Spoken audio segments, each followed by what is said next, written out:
What's going on, nerds? I'm back. Good old Chump Chats. I think we're on what, episode 5 now? That's gotta be 5, right? 1, 2, 3, 5. Yes. So this will be episode 5, and then we have 3 more till you have a full night's sleep of Chump Chats. Isn't that crazy? Almost a full... it's like, you chop off like 20 minutes here or there, never mind. We're closer to like, what would it be? 11 more? You do 3. It's like a half hour. Yeah, no, it will just say 16 is like a full night's sleep. So we're actually a bit of ways away. We'll be, yeah, no, never mind. I lied about that. But welcome back. I hope you're well.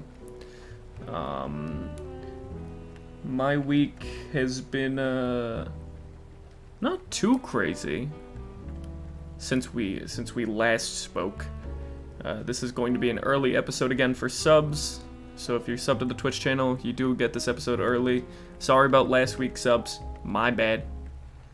I just got caught up in whatever happened Wednesday, and unfortunately, I got whisked away from doing this early, so I apologize. But anyways, I've been a little sick this week, but I think I'm bouncing back now, which is nice. And I'm ready to crack down on some more videos, some more TikToks, some more Chump Chats, some more streams, and you know, the works. But anyways, so the comment for this week, as we do our comment of the week every week, is from Chris Frog. Good old probably a frog, Chris Frog. And Chris says, on January 6th, I was watching a Minecraft roleplay stream, completely unaware that there was an insurrection in my country. I wish I was joking. Anyways, for the real stuff, hope you and everyone else reading this are doing good. They meant to do a heart there, but it's fine. It's fine. I thought that was a silly one. Because, to be fair, I feel like most people were doing the same on January 6th, you know, unless you happen to be in Washington and not the state, you know. I think, where would I have been? I could have been working. I think I actually was working. What day was January 6th? If it was a day that I was working, I was definitely working. I wasn't even taking streaming seriously then. January 6th, a Wednesday, I was definitely working. That's crazy. Wow. Anyways, thank you, Chris Frog, for the comment.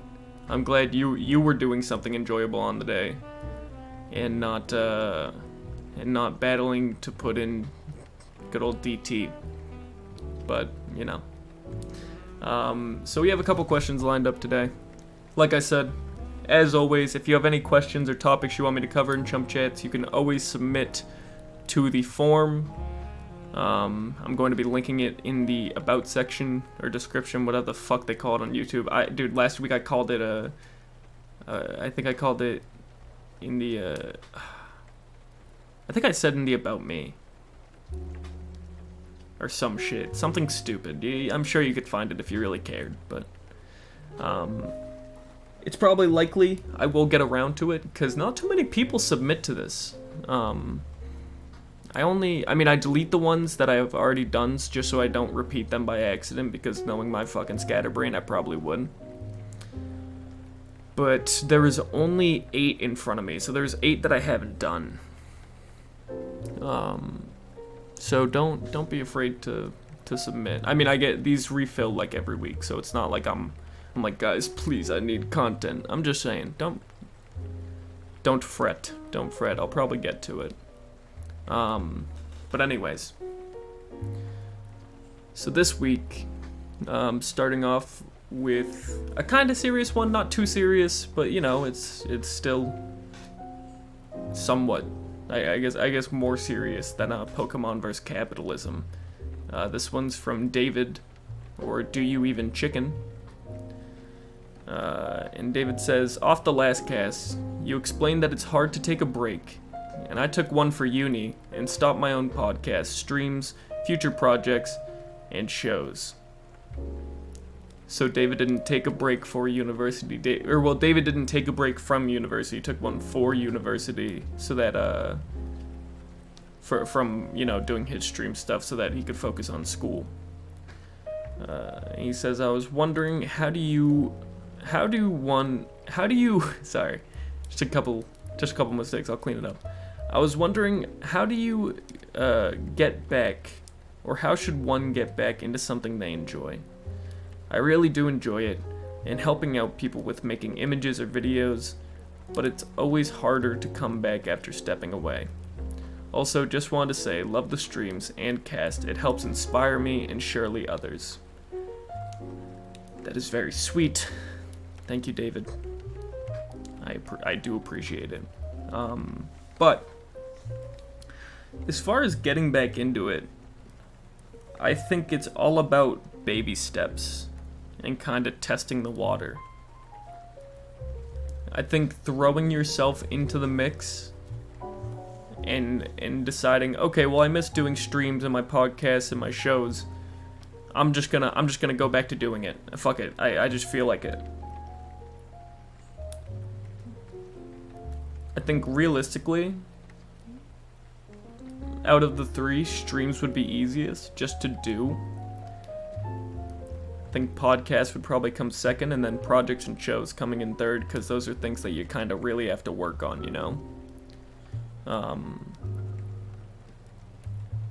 So I say you test the waters with some streams. That sounds like it's a play on words, but it's not, I promise. But I think you should test the water with some streams and see if you feel comfortable. If it doesn't feel like you're rushing to do anything and you're enjoying your time. And if you like doing the streams, then maybe hop back into the podcast. And if you feel like you can take on the load, you can go to shows and projects and stuff. But, I mean, I get it. Back when I was just streaming Call of Duty, not editing any videos, I wasn't, really, like I said, this was from when I was streaming from, like, July of last year until about January. I wasn't really a content creator. I just streamed games I played. I might as well have been in a Discord with friends. That's kind of how it came off. You know what I mean? But I wasn't doing any extra work. I wasn't really trying to grow my channel. I was just playing games. And even at that point, when I had no clue what I was doing, I couldn't work up the energy to stream because I would put all my energy into my schoolwork, and then I would just say, fuck it, I just want to go to bed. Or like I want to hang out with friends, or whatever else. Even though it was literally nothing, even though it was just me playing games, and all I had to do really, if I wanted to at that point, was click the start streaming button. And I think you could do the same to test your streams. I mean, you kind of get the realm more. At the time, I wasn't even watching Twitch. I was just streaming on it, which is kind of absurd, kind of backwards thinking in my eyes. But yeah. And just kind of find out if you're still passionate about it, Obviously, if you in your eyes think that you are, then, go through with it. But I don't, I think forcing yourself to do it because you feel like you have to isn't the way. Saying, oh, well, I streamed before, now I've gone through school, well, I still want to get back to streaming. Gotta make sure that you want to do that and not that you feel obligated to. Like you said, you do enjoy it. You really do enjoy it. But I'm just saying, weigh your options there. You said you like helping people with making images or videos. Maybe, I think it probably wouldn't be an easier step. I'd say, like I said, streaming would be the easiest step. But maybe you know, edit a video for a friend, you know? Or maybe if you're good with all that stuff, making promo images for people and stuff like that. And I think a good way of going about that is, how do you say it? You do some free promo work. I'm not saying do not do, like, you know, keep going and never let anyone pay you, but like, if you think you like somebody's clip and you want to edit it and show them what you're capable of, you're just like, hey, I made this for you. Just do it. Just do one. And maybe they like it, and maybe they go, okay, I want you to edit for me. Don't let them take advantage of you, of course, because your work is your work. Your time is your time. That is intrinsically valuable. There's no free way of getting that in my eyes, in my opinion. But yeah. And if that's the way you want to go, that's the way you can go. I mean, I'm just those are two different options in my eyes. I know there's plenty of people who were editors that then just kind of became their own personalities based off that. You look at Prezzo, you know what I mean? Prezzo edited for Ludwig, he edits for Cold Ones, I don't even know who else Prezzo edited for. And now he averages like 250 just off Praxi. Just off being the editor. I mean, like, he's funny in his own right, and I'm not... Yeah, not every editor gets that opportunity. I'm just saying, in Prezzo's case, that's what happened. He's really funny, but I don't know if he would have had the same, like, I guess, recognition from other streamers and the community if he didn't have that leg up. But the leg up was his work. Regardless. But yeah, I think those are the two routes in my eyes. Maybe you had a different idea of getting back into it. And I think when you do these streams and you do these shows, make sure you're talking to friends. You know? Reach out to them and you know, hey, would you want to hop on a stream for people you streamed with before or whatever else? Ask them if they want to hop on. I think friends make streams a lot easier, in my eyes. Just to hop into and such. But anyways, I think that was good for that. If you have any more questions, feel free.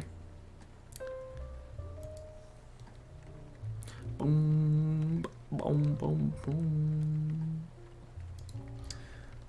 I went to Walmart today. And in there was a woman and her two children in the self-checkout section. And the kid wanted to get a Halloween basket. But when his mom tried to scan it, he kept running away from her. And you know, that can get aggravating as a parent, I'd say. But it was crazy because she just starts yelling at the kid. I mean yelling. Like, Michael, get back over here. Like, fuck, like it was war. You know what I mean? And listen, I don't know her situation, okay? Maybe she's a single mother. She has to deal with this all the time. It gets stressful. I get it. Being a mother in general is hard. I get it. But he did not respond to it well, and so I was like, maybe that's not... I'm not gonna tell anybody how to parent their kids, okay?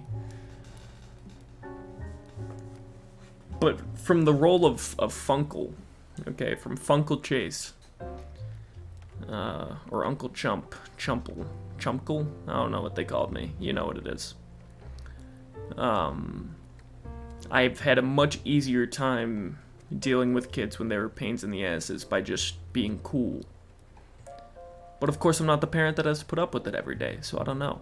But it was just everybody, and that's the thing, she was like, there was a line, but then like there just wasn't, because like there was 3 open registers and everyone was just like in shock at what was going down, because she was just, but like, oh my god, imagine how embarrassed she must have been. Unless she just wasn't. I don't know. That's just a tough situation for, I think, her. Just her as a person. I don't think anybody else, like, cared. It's not like she hit her kid, you know? It's not like she, like, dragged him or anything, like, she just yelled at him. Which, you know, some could say is equally as bad, but I was just like, holy shit. And then she's on the way out, and I think she tried to do, like, damage control. And so she's like, oh, do you see the blow-ups over there? Because there was a whole section by the door that was, like, blow-up Halloween decorations. Like, you see the blow-up guys? You want to go over there? You want to go look at them? And the kid's, like, crying still, because he's like, you just fucking yelled at me, dude. Like, and she's like, you want to go see them? No, you don't? Oh, okay. And then as soon as she gets out the door, she goes, Michael, you do not act like that in the store. I was like, oh my god. It was just, it's one of those things that you're like, what the fuck? Why did I just have to witness that? It's crazy. I think I just need to go to Walmart so I have more stories to tell, genuinely. I think it'd make my job easier. Just observe. Just sit in the corner, see what happens. Maybe pick up a job as a greeter. Could be me. One day, I'll get that yellow vest. You better believe it, I'll hand out those stickers better than fucking anybody in the store. Alright? Then I'll be a truck driver, and I'll give up streaming entirely. You don't know that. I could do it. Nobody's saying I can't. Gonna move on to the next question.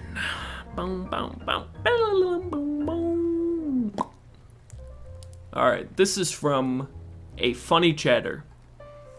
That's all they say. No pronouns, no user, no name. And they say, do you ever have issues being serious with people? Long story short, a friend enjoys my jokes and whatever, but sometimes they get mad at me for always joking and not being serious.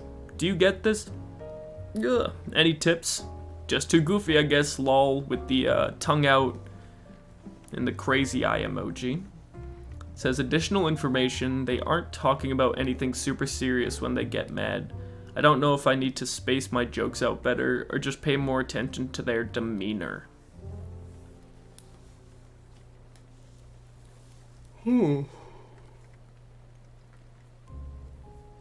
I do get this. I think the issue with me though was I was always too goofy, and I would be goofy in like serious situations, and then when I wanted to be taken seriously, it got a bit harder. And I think that can very much also be the case with streaming a lot of the times, which is why I kind of like having platforms like this where I can be a bit more serious and not have anything kind of like detract, like a chatter coming in and being like, hey Chump, lick balls, haha, while I'm like talking about like, you know, mental health and stuff like that. It's kind of nice. But I think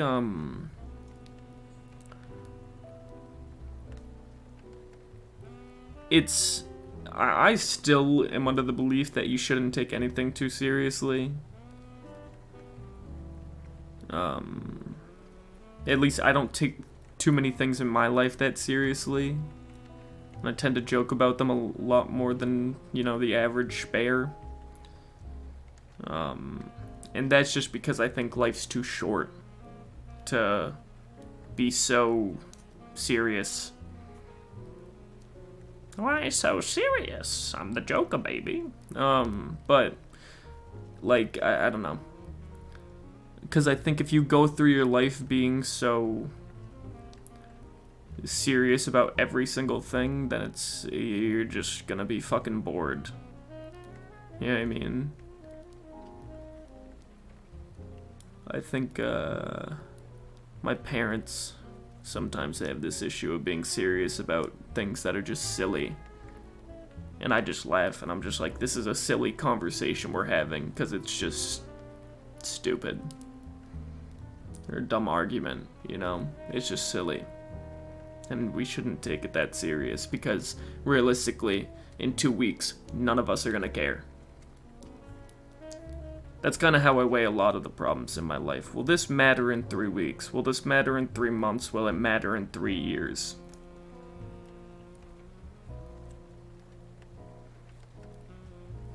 And I kind of weigh that out. And most of the time, it doesn't make it past the 3-month rule. Maybe in 3 weeks. You know, if I don't study in this class, in 3 weeks, I'm probably going to stress my ass off. But in 3 months, I would have already failed it, so it wouldn't matter. But in these 3 weeks, if I care about it, I should probably focus on it in these 3 weeks. You know what I mean?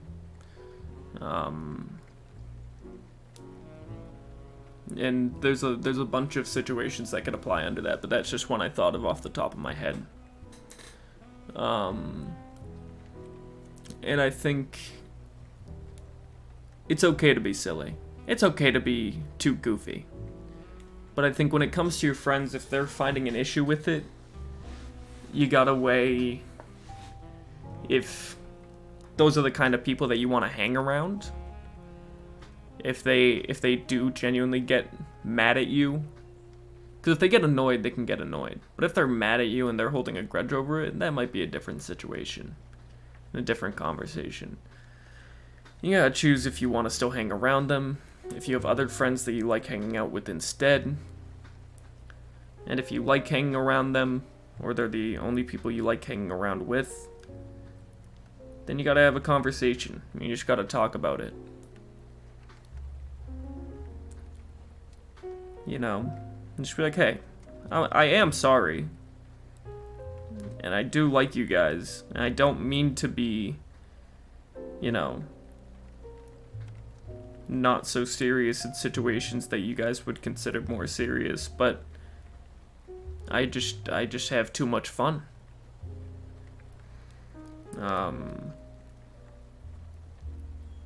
And if you can maybe work out something where they can tell you when they want you to be serious. You know, they could be a little more explicit with their words and explicit with how they want you to treat the situation, then you can kind of have a better guidance towards that, and that way you won't hurt their feelings. It's kind of a communication issue between you two, because it seems like if you're silly most of the time, then they're probably a bit silly too.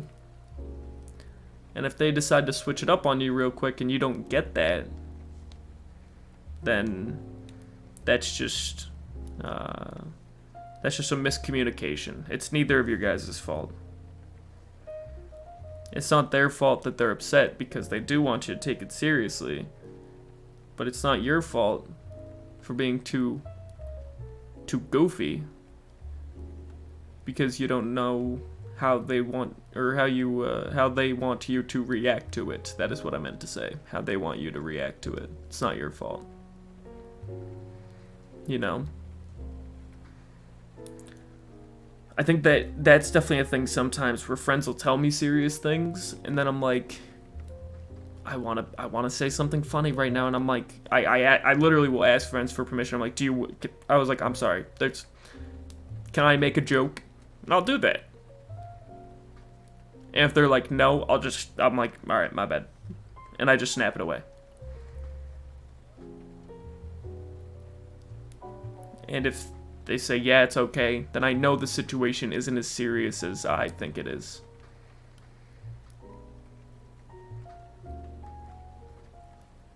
And that's how I've been going about things. And usually it works out pretty well. But everybody's different. You're different. Our friends are different.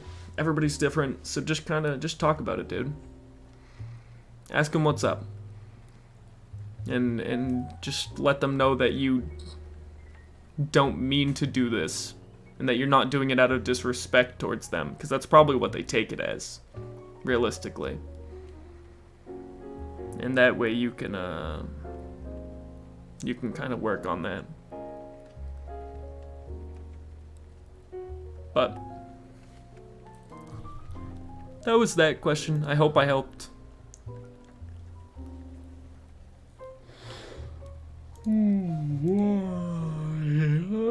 Yawn moment. Alright, what else do we have? This is from Chris Frog. I figure she's comment of the week. We should do her comment. Or her Chump Chat request. So this is from Chris Frog, and it says, what's some fun things you've been learning about in school? I know you like sociology stuff. I know zero about that. Would love to hear what you've been enjoying learning about, if there's anything like that. I appreciate this question. I'm going to give everyone kind of forewarning. If you are not into sociology talk, you're gonna be like, oh my god, fucking nerd, resident sleeper, now's your time to click out. Good night. Enjoy your time. Or good morning, or good afternoon. I don't know when the fuck you're listening to this. But yeah, we can talk about some sociology. I'm currently in a class that's all about deviance and deviant behavior. And there's different classifications of deviant behavior on whether it breaks social norms that are like more cultural, or just kind of societal cultural norms, or societal norms, and then there's, you know, crimes. So like the cultural type would be like, you know, in certain Asian countries, taking your shoes off at the door. And then broader scope, you go to just like the societal expectations, which is like not pissing yourself in public, you know, or something like that. And then crime, which we know what crime is. Those are more like government instructed rules. Or enforced. But currently we've been reading a lot about stuff like social disorganization theory, which is all about like how there are certain attributes in your environment that can lead you to be more apt to do crime. And we kind of all, I mean, I've always just kind of gone under the basic rule of thumb, which is like poverty usually creates crime because there's more desperate needs and there's less ways to get them. And so I've kind of just carried that with me throughout all my stuff here, but this kind of goes more in depth and talks about like population turnover rate, which is like how long a person lives in any given area. So, you know, somebody who has a house and they live there for 30 years is less likely to commit crime than somebody who lives in the rented home that's down the street and they plan on leaving in 2 years. You know what I mean? Or somebody who's bouncing apartment to apartment, city to city, getting different jobs and such.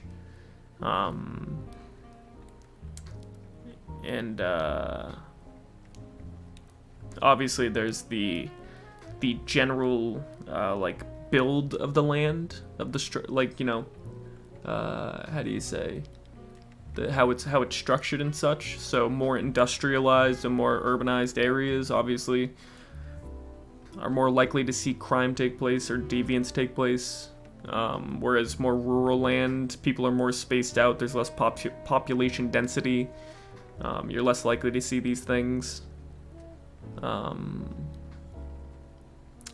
and then we've been learning about that was the week before, and so it just kind of gave me a label for when I talk to people about these things, that the name is societal disorganization theory. I didn't know that was the exact name, but these are just kind of things that I've pieced together that I now, I guess, know the name of and that have more things to consider, you know? Like, I never really considered population turnover that much. I didn't really think of that as a contributing factor. But obviously a good amount of the other things you kind of expect.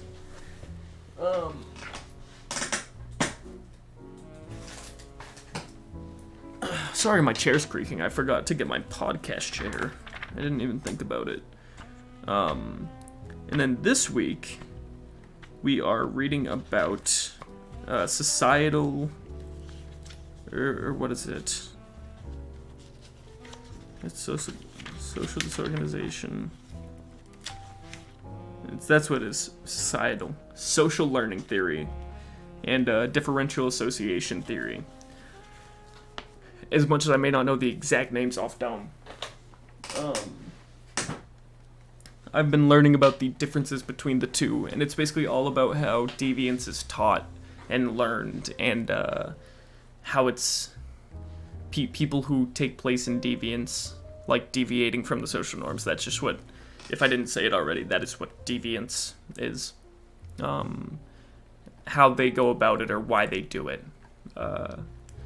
And so in social learning, it's more about the reward and the risk, and the reward outweighing the risk. So having a motive to do so is kind of what drives people to take place in deviance. And then differential association is seeing the people around you do something, so it kind of desensitizes you to it, which makes you more apt to do it. And they kind of come from similar roots where it's like, oh, you see the things around you, and you know, deviance is not a genetic trait. It's not something that you inherit. It's something that you have to pick up from the world around you. But when it comes to differential association, it's more so about your friends and your family doing something. It requires social interaction. Where social learning, despite its name, technically doesn't need somebody around you to do it for you to do it. It can be in like a vacuum situation where maybe you're just fucking dead alone, and you just do something because of the reward, because of the benefit it gives you. So say somebody taking a coat. When it comes to differential association, the reasoning behind taking that coat would be, oh, well, my mom does it. Oh, well, my best friend does it. My older brother does it, so I'm just gonna take one too, because I can. When it comes to social learning, it's more so, well, taking this coat is wrong. I could get arrested for it, but it's a coat that I really want, so I'm going to take it. And that's kind of the difference in motive. And that's the difference between the two theories. I think it's really interesting. You don't have to... the thing is, these kind of butt heads, but you don't have to pick one or the other. They all can apply in different situations and stuff, and they're all, differently applicable. But yeah, that's what I've been learning recently. This class is kind of a lot of like the first couple weeks I've just been kind of reading and repeating stuff that I kind of already knew, but now we're getting into grounds that I'm not as familiar with, but I still I grasp and I understand. So this is cool. We're getting into good stuff now. But anyways, and we'll do one more question because this one's quick. But this is from Thickest Pickle in their crib. And she asks, who do you main in Mario Kart? You seem like a Toad fella. You better not be. You know why, pal? Because people who main Toads are betas. So maybe next time, think before you chose your character. To which my answer is actually Yoshi. So, not really sure how to kind of go about the rest of those after the first question. But thank you, Thickest Pickle. Appreciate the question. And that is all we have for today. So thank you for hanging out with me. I appreciate it. I hope you all have a good day or night or whenever you're watching this or listening to this, I suppose. I appreciate you. I'm proud of you. Please make sure you're eating food, drinking water, taking care of yourself. And like I said, if you'd like to leave any more questions, there will be a form in the description. You can leave them all there and you know, yada yada. But I will see you all next week. Goodbye.